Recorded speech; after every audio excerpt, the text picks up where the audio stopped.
Hello sa ating mga Suki Loves! Kumusta po kayo lang dyan sa Pilipinas? Samahan niyo po akong i-box natin yung ating mga pinamili mula sa Victoria's Secret and Bath & Body Works dito sa USA.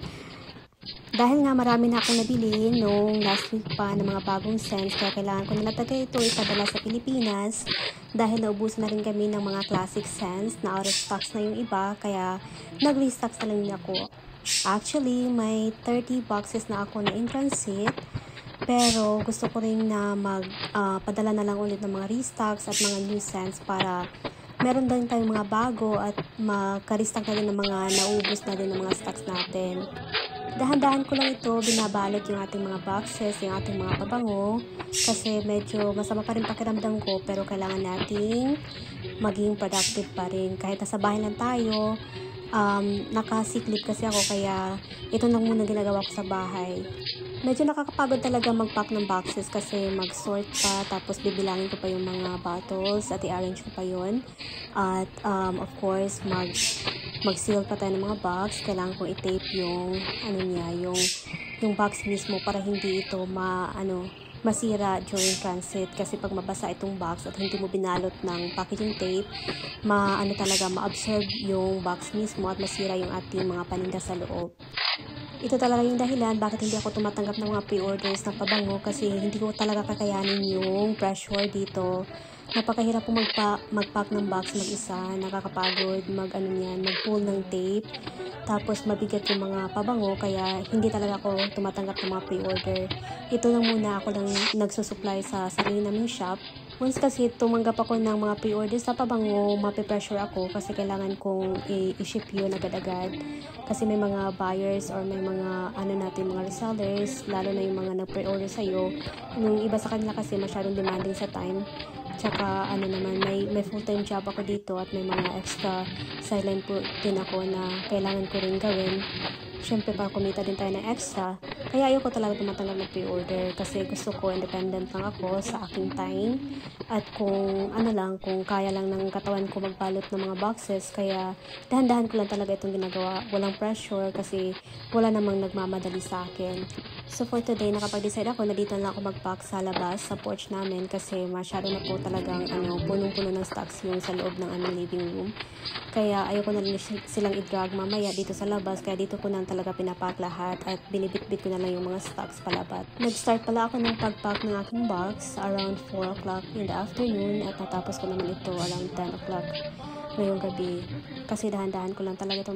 Nahihirapan kasi ako, masakit pa yung balikat ko at medyo masama pa rin pakiramdam ko, pero okay lang. Yung sa ibabaw pa na ng mga box, nilalagyan ko talaga sila ng mga damit para naman sulit yung ating bayad sa ating shipping fee, at yung mga damit na hindi ko na magagamit dito, dahan-dahan ko pinapadala sa Pilipinas, at yung mga pinabigay sa akin ng mga damit pambata mula sa mga residente, at yung mga damit na pwede kong ibigay sa aking mga kapatid, dahan-dahan ko rin pinadala dito sa aking mga boxes para ma-share ko din naman sa kanila yung aking mga natatanggap na mga blessings mula sa work. As you can see guys, nahirapan talaga ko itulak yung mga boxes kasi napakabigat po talaga niya. Punong-puno po yan ng mga pabango. Kaya medyo masakit talaga sa likod yan at balikat. Pero kinakaya ko yan guys kasi nga kailangan natin kumayod. Kailangan natin mag-extra dito habang nandito tayo sa ibang bansa. At may opportunity naman na makapagnegosyo tayo sa Pilipinas. Kaya why not, diba? Kakayanin para sa pamilya, of course. So yan na nga guys, nilalabas ko na yung ating mga extra boxes, mga empty boxes, at natapon ko sila sa ating recycling outside. Mayroon tayong dumpster area at kailangan kong lagay yun doon.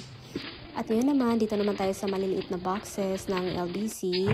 Bawat maliliit na boxes, pinupuno din natin ng mga pabango yan. Ayan, as you can see, pinupunasan ko yung ating mga Bare Vanilla na classics kasi nga, gusto ko yung malinis talaga sila tingnan, at pag dumating sa Pilipinas, hindi na kailangan punasan doon. As usual, madali talang maubos yung ating Bare Vanilla Classic, kaya ayan, nagbili na naman ako ng more than 100 pieces ng Bare Vanilla Classic sa Victoria's Secret para may pan-restocks tayo. Although, meron naman ako mga in-transits na mga stocks na papunta ng Pilipinas. Kaya to make sure lang na hindi tayo maubusan agad, kaya ito, magpapadala na naman ako ng mga stocks natin. Actually, puno-puno pa yung ating shop doon sa Pilipinas, pero kailangan talaga nating meron mga stocks, mga new scents, kasi halos kada buwan may ano na naman sila, may release na naman sila ng mga bagong scents at yung mga classics or mga all-time favorite scents, naglalabas din sila ng mga ganyan, kaya nagre-restock din ako. Buti na nga lang super supportive si Habi sa akin. Pag pupunta ko ng store, sinasamahan niya ako kasi mabibigat talaga ito guys.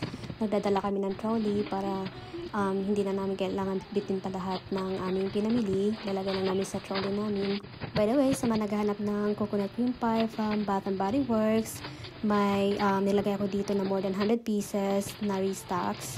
Although meron ako in transit na din, pero hindi ko sure kung ilang piraso yung pinadala ko, kaya ito na, pinadala ko na lang din yung ating mga natirang stocks dito. Kasi madaling naubos yung guys. Grabe, ang dami ng pinadala ko, pati yung peach prosecco macaron. Madaling naubos din yung sa ating shop, kaya nagpadala na din ako ng restocks. Maraming salamat talaga sa ating mga resellers, sa ating mga paninda, at sa mga customers namin sa Shopee, kasi kung hindi dahil sa inyo, hindi kami makapagpatuloy sa pagnegosyo. Although may mga times talaga na talaga matungal yung negosyo, pero laban pa rin, di ba? Thank you so much sa aming mga resellers, sa aming mga bulk buyers, at patuloy na rin kayo nagsuporta sa amin. At of course, nandito lang naman ako, magbibigay ako ng discount sa inyo para hati-hati tayo sa ating kita, di ba? So ito na nga, napapagod na ako dito sa mga oras na ito, kaya naisipan ko mag-stop na lang dito. Hindi ko natatapusin yung natirang 2 small boxes. Bukas ko na lang ito tatapusin kasi hindi na talaga kaya. Naantok na ako guys kasi 10 PM na dito at kailangan ko na mag-rest. Isisilb ko na lang ito yung maliit na box na natapos ko na para bukas yung dalawa na lang ulit. Hindi ko pa na-picture yung mga bagong scents na nilabas ng Victoria's Secret, pati yung Bath and Body Works, pero nilagay ko na sa box yung mga stocks. Pero i-upload ko na din yung mga pictures at videos once sa makapag-picture na ako ng ating mga bottles ng mga new stocks natin. Sa mga new customers na gustong mag-order ng aming mga paninda, pwede po kayo mag-check out ng diretso sa aming Shopee account. Ilalagay ko sa description yung link ng aming Shopee account. At para makapag-check out na kayo, pwede naman kayo mag-makeover if available sa inyong account din. Yung iba naman na gustong mag-walk-in, pwede naman po kayo mag-walk-in doon sa bahay ng kapatid ko. Just make sure na mag-text kayo ahead of time para makapag-ready din sila doon kasi busy din kasi sila palagi, at of course nag-aaral pa yun si Sheila, kailangan nilang asikasun si Sheila sa kanyang assignments at ihatid pa sa school.